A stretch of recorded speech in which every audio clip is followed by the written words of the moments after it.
സുഹൃത്തുക്കളെ, ഞാൻ ഇപ്പോൾ ഉള്ളത് തിരുവനന്തപുരത്താണ്. തിരുവനന്തപുരത്ത് വെള്ളയമ്പലത്താണ്. ഇവിടെ KSRTCയുടെ ട്രാൻസ്പോ നടക്കുകയാണ് 2025.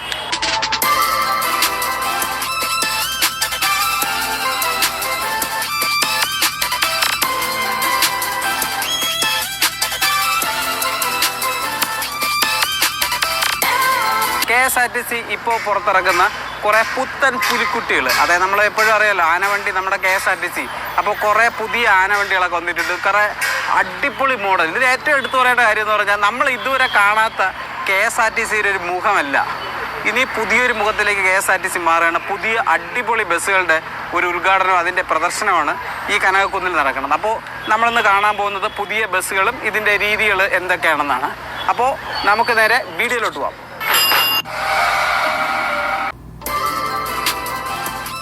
അപ്പോൾ ഇത് KSRTCയുടെ ഒരു ബസ്സാണ്.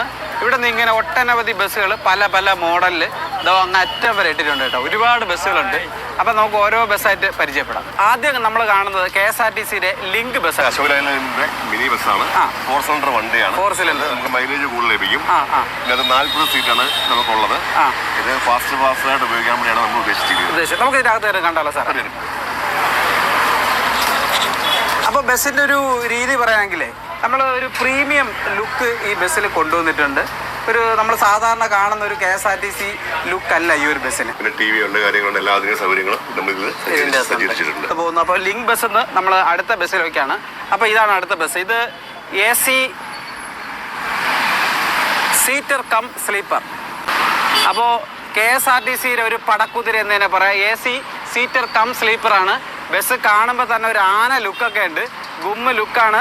ഇതിൻ്റെ പെയിൻറ്റിങ്ങും കാര്യങ്ങളൊക്കെ നമ്മൾ സാധാ കാണുന്ന KSRTCയിൽ നിന്ന് അടിമുടി വ്യത്യാസമാണ് കേട്ടോ. ഇങ്ങനെ ഒരു ബസ് ഞാൻ ആദ്യമായിട്ടാണ് കാണുന്നത്. ഇത് പിന്നെ ഇരുന്ന് പോകാനായിട്ട് 34 പേർക്കും, കിടന്ന് പോകാൻ 16 പേർക്കും. അപ്പോൾ നമുക്കൊന്ന് കയറി കണ്ടല്ലോ. കയറി കാണാം. ഇത് നമ്മൾ ദീർഘദൂര സർവീസിന് വേണ്ടിയാണ് ഉപയോഗിക്കാൻ ഉദ്ദേശിക്കുന്നത്. അപ്പോൾ ഇതാണ് ബസ്സിൻ്റെ അകത്തുള്ള സംഭവങ്ങൾ.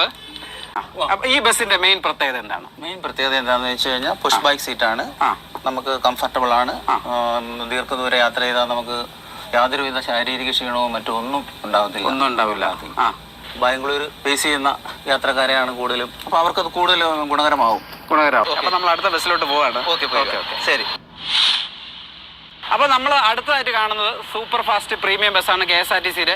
ഈ ബസ്സിന് നമ്മൾ ആ പഴയ സൂപ്പർ ഫാസ്റ്റുമായിട്ട് ഏകദേശം എവിടെയൊക്കെ ഒരു ചായ കലക്കിയ ലുക്കൊക്കെ ഉണ്ട് കേട്ടോ.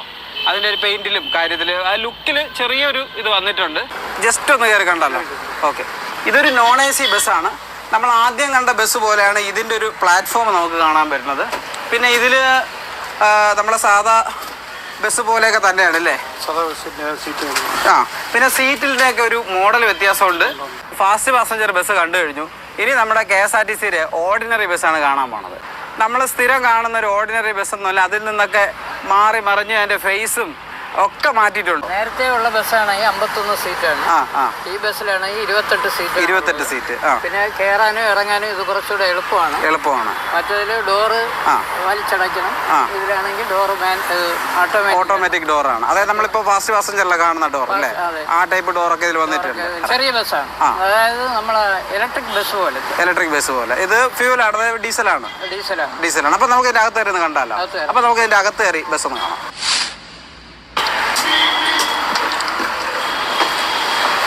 ഇതിന് ലഗേജ് ഒക്കെ വെക്കാൻ വേണ്ടി ഫ്രണ്ടിൽ സ്ഥലമുണ്ട്. ഫ്രണ്ടിൽ വേണമെങ്കിൽ ലഗേജ് വെക്കാം. പിന്നെ ചെറിയ മുടുക്കുകളിൽ കൂടെ പോകാൻ പറ്റും. പിന്നെ ഗ്രാമപ്രദേശത്ത് കൂടുതൽ കംഫർട്ടാണ്.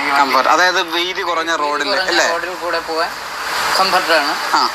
പിന്നെ ഫ്രണ്ടിൽ ഒരു സീറ്റ് കണ്ടക്ടർക്ക് ഇരിക്കാം, അല്ലെങ്കിൽ ഈ വികലാംഗർക്കൊക്കെ വേണ്ടി വരുന്നവരുണ്ടല്ലോ, അവർക്കൊക്കെ പെട്ടെന്ന് കയറി ഇരിക്കാൻ പറ്റിയ ഒരു സീറ്റാണ് ഫ്രണ്ടിൽ കൊടുത്തിരിക്കുന്നത്. അത് നല്ലതാണ്. അപ്പോൾ നമ്മുടെ KSRTC മാറുകയാണ്, ഒരുപാട് തരത്തിൽ മാറുകയാണ്.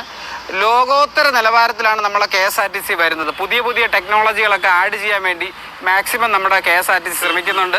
അപ്പോൾ നമുക്ക് അതിനോടൊപ്പം നമുക്കും ചേരാം. അങ്ങനെ നമുക്ക് പുതിയ പുതിയ യാത്രാനുഭവങ്ങളൊക്കെ ഇനിയും കിട്ടട്ടെ. KSRTC എന്ന് പറഞ്ഞാൽ നമ്മുടെ ഓരോ മലയാളിയുടെ അഭിമാനമാണ്, അതുപോലെ തന്നെ നമ്മുടെ ഒരു വികാരമാണ് KSRTC. അപ്പോൾ ഇത്തരത്തിലുള്ള വീഡിയോകൾക്കായിട്ട് ഞങ്ങളുടെ ചാനലൊന്ന് സബ്സ്ക്രൈബ് ചെയ്യുക. ഈ വീഡിയോ കുറിച്ചുള്ള നിങ്ങളുടെ വിലയേറിയ അഭിപ്രായങ്ങളൊന്ന് കമൻറ്റായിട്ട് രേഖപ്പെടുത്തുക. നിങ്ങൾ ഈ ചാനൽ ആദ്യമായിട്ട് കാണുന്നതാണെങ്കിൽ ഒന്ന് സബ്സ്ക്രൈബ് ചെയ്യുക. അടുത്തൊരു വീഡിയോ ആയിട്ട് നമുക്ക് വീണ്ടും കാണാം.